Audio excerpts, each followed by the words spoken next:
அனைவருக்கும் வணக்கம். நான் உங்கள் ethical surgeon doctor AK Rajendran பேசுகிறேன். போன வாரம் பிரேக்ஃபாஸ்ட்டை நம்ம ஸ்கிப் பண்ணக்கூடாது. ஏன்னா அது எந்த அளவுக்கு இம்பார்ட்டண்ட்டாக இருக்குது, மேலும் எனர்ஜி கொடுக்குது அப்படிங்கிறத பார்த்தோம்.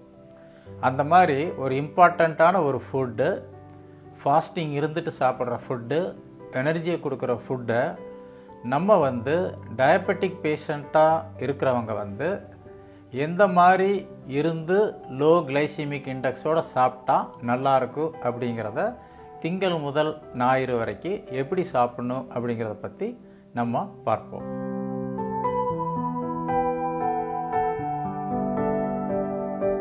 வழக்கமாக ஓவர் நைட் ஃபாஸ்டிங் இருந்தால் பசி காலையில் அதிகமாக தான் எடுக்கும். அப்படி பசி அதிகமாக எடுக்கிறப்ப என்னாகும், சாப்பிட்ற ஐட்டம் அதிகமாக எடுத்துருவோம். அது வழக்கமாக அதிகமாக எடுக்கிறப்ப என்னாகும், ஹை கிளைசிமிக் இண்டெக்ஸ் அதிகமாக சுகர் இருக்கிற அந்த பீக் வேல்யூ போகிற ஐட்டமெல்லாம் நம்ம சாப்பிட்டோம்னா சுகர் வேல்யூ டயபெட்டிஸ் இருக்கிறவங்களுக்கு அதிகமாகிடும். அதனால் நம்ம லோ கிளைசிமிக்காக, அதாவது சுகர் கம்மியாக ரைஸ் பண்ணுற மாதிரி இருக்கிற ஃபுட்டாக இருக்கணும், அதே சமயம் டேஸ்ட்டாகவும் இருக்கணும், டயபெட்டிஸ் பேஷண்ட்டுக்கு அது உதவி செய்கிற மாதிரியும் இருக்கணும். அப்படி பார்த்தோம்னா நம்ம சிறுதானிய வகைகளை நம்ம அதிகமாக யூஸ் பண்ணால் நல்லாயிருக்கும். அது இல்லாமல் என்னென்னலாம் ஐட்டம் நமக்கு இருக்குது அப்படிங்கிறத முதல்ல பார்ப்போம். அந்த ஐட்டத்தை எப்படி அதை காம்பினேஷனில் செய்கிறதுங்கிறது அடுத்ததாக பார்ப்போம். முதல்ல என்னென்னலாம் சிறுதானியங்கள் நமக்கு இருக்குது அப்படின்னா, சாமை இருக்குது, குதிரைவாளி இருக்குது, ராகி இருக்குது, தினை இருக்குது, கம்பு இருக்குது. இப்போ இந்த மாதிரி ஐட்டங்கள்லாம் நமக்கு ஆல்ரெடி நம்ம சாப்பிட்டுட்டு இருந்த ஐட்டம் தான் முற்காலத்தில். பட் இப்போ கொஞ்ச காலம் அதை எல்லாத்தையும் விட்டுட்டு நம்ம வேறு ஃபுட்டுக்கு நம்ம போயிருக்கோம். அடுத்ததாக கோதுமை சம்மந்தமான ஐட்டங்கள். அதில் கோதுமை, சம்பா கோதுமை இருக்குது. அடுத்தது பன்னீர் இருக்குது, ஓட்ஸ் இருக்குது, எக் இருக்குது, அதாவது முட்டை. இதெல்லாம் இந்த ஐட்டமெல்லாம் நமக்கு சாப்பிட்றதுக்கு இருக்குது. அடுத்ததாக பயிறு வகைகள் இருக்குது. பயிறு வகைகளில் மோங் தால் அது இருக்குது, சென்னா தால் இருக்குது. அதாவது பாசிப்பயிறு, இந்த சென்னா தால் அப்படிங்கிற இந்த கடலை மாவு, கடலை பருப்பில் உருவாக்குறது. இதில் எல்லாம் என்னென்ன ஐட்டங்கள் நமக்கு செய்கிறாங்க அப்படிங்கிறதையும் குரூப் வாரியாக நம்ம ஒன்றொன்னா நம்ம பார்ப்போம்.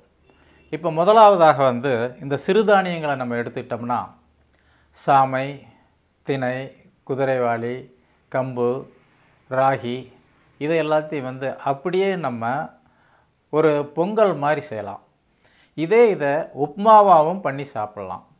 இந்த ஐட்டங்கள் எல்லாத்தையுமே இதுலேயும் உப்மாவிலையும் நீங்கள் இந்த கேரட் போடலாம், அதில் பீன்ஸ் போடலாம், இந்த பட்டாணி போடலாம். அதிக ஆயில் சேர்த்தாமல் இந்த ஐட்டத்தையும் நம்ம ஃபுட்டாக மார்னிங் நம்ம எடுத்துக்கலாம். இது அந்த சிறுதானியங்கள் பற்றியது. சிறுதானியத்திலே ஸ்பெஷலாக நம்ம எடுத்துக்கிட்டோம்னா, அந்த ராகி காமனாக இப்போ நிறைய பேர் யூஸ் பண்ணுறாங்க. ராகியில் தோசை சுட்டு சாப்பிட்லாம்.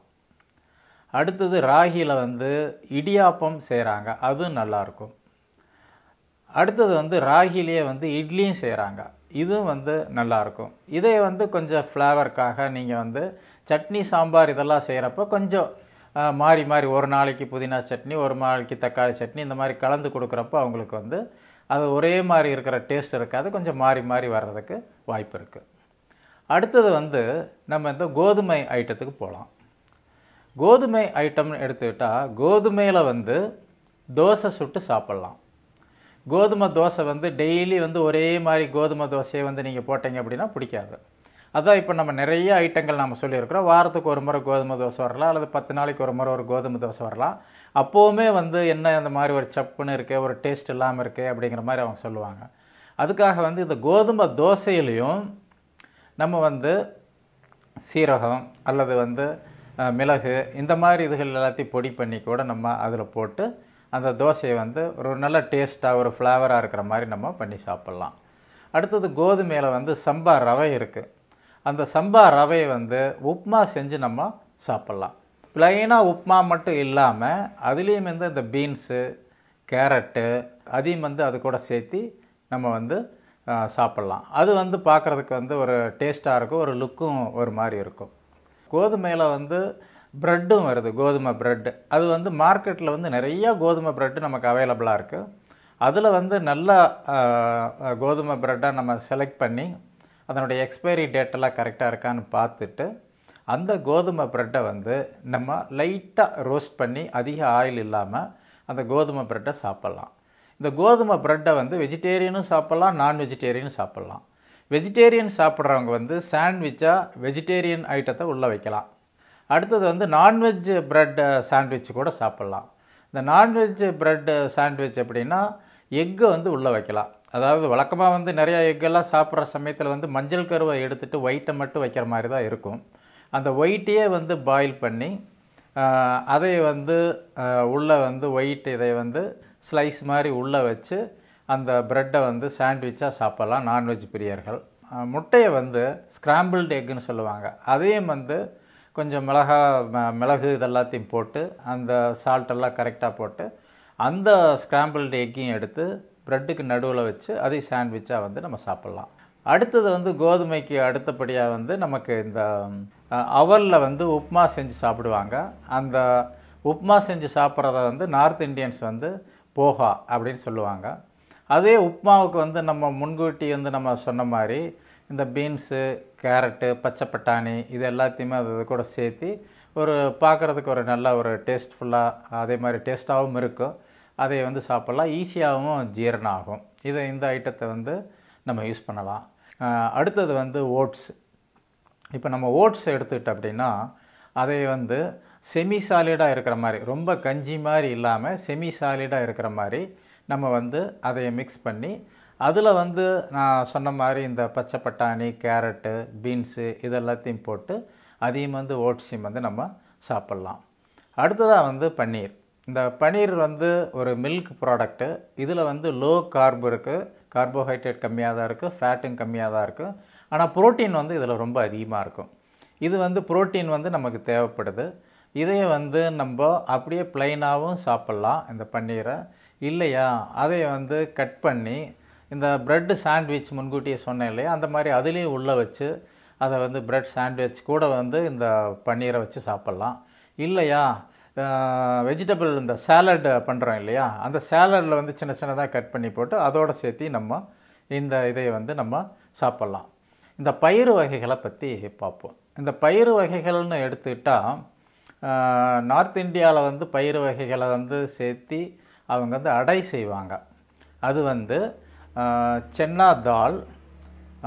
அது வந்து என்னாகும், இந்த கடலைப்பருப்பு இது கடலை மாவு இந்த மாதிரி வர்றது அது வந்து சென்னா தால் அல்லது கடலை மாவு அடை. அது வந்து சில்லா அப்படின்னு அவங்க சொல்லுவாங்க. இதே வந்து மூங் தால், அது வந்து பாசிப்பயிறு, அதுவும் வந்து சில்லா, அதுவும் அடை தான், அது பாசிப்பயிறு அடை. இது வந்து மாவு மாதிரி கரைச்சி அடை வந்து செய்வாங்க இல்லையா, அந்த அடையை வந்து பாசிப்பயிறுலேயும் இந்த கடலை மாவுலேயும் வந்து இது செய்வாங்க. இது வந்து அடுத்தது இந்த கடலை பயிறு அந்த மாவு அதில் வந்துட்டு இட்லியும் செஞ்சு சாப்பிட்லாம். அப்படி அதை இட்லியாக செஞ்சு சாப்பிட்றப்போ அதை வந்து டோக்லா அப்படின்னு சொல்லுவாங்க. இது வந்து நார்த் இந்தியாவில் சொல்கிறது தான். மேலும் வந்து இதெல்லாம் பார்த்து முடித்ததுக்கப்புறம் நம்மளுடைய சவுத் இண்டியனுடைய ஃபேவரேட் டிஷ் அப்படின்னு பார்த்தா இந்த இட்லி, தோசை, ஆப்பம், இடியாப்பம் இதெல்லாம் ரொம்ப விரும்பி சாப்பிடுவாங்க. அப்படி சாப்பிட்றவங்கள வந்து எடுத்தோன்னே வந்து எல்லாரும் வந்து இந்த மாதிரி இந்த பயிறு வகைகள் இதையும் சாப்பிடு அப்படின்னா போர் அடிச்சு போய்டும். என்ன வாழ்க்கை இது, இந்த மாதிரி வந்து ரொம்ப நம்ம இந்த மாதிரி ஐட்டத்துக்கே நம்ம போயிட்டோமே, நம்மளுடைய ஒரிஜினல் டேஸ்ட் வந்து இல்லையே அப்படிங்கிற மாதிரி அவங்க நினைப்பாங்க. அதுக்காக நம்ம என்ன செய்யலாம் அப்படின்னா, இந்த பச்சை பயிறு இருக்கு இல்லைங்களா, அந்த பச்சை பயிரை வந்து மாவு மாதிரி பண்ணி ப்ரொப்போர்ஷன் வந்து மாற்றலாம். பார்க்குறதுக்கு வந்து தோசை வந்து தோசையாக தான் இருக்கும்.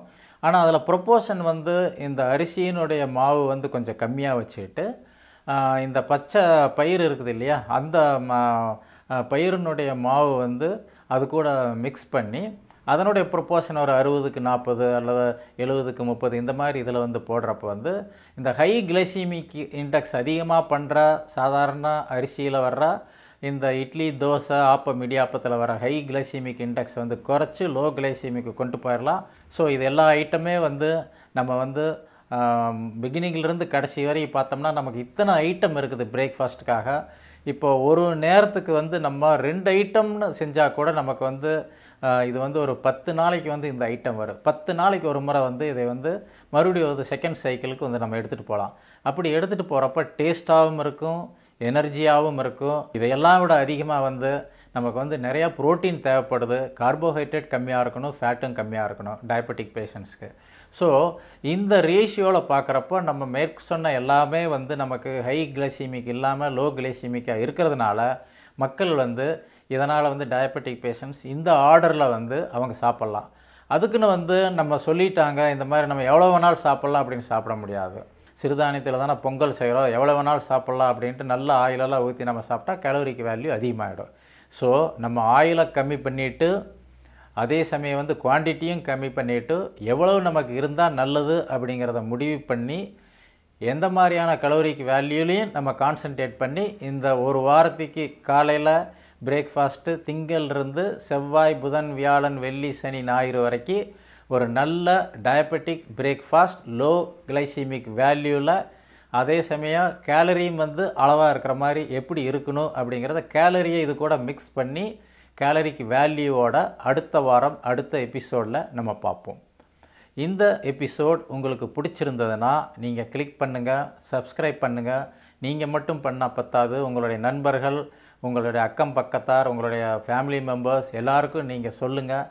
எல்லா மக்களும் இந்த சேனலை சப்ஸ்கிரைப் பண்ணி அவங்க இதனால் பயனடையணும்னு நான் நினைக்கிறேன். நன்றி, வணக்கம்.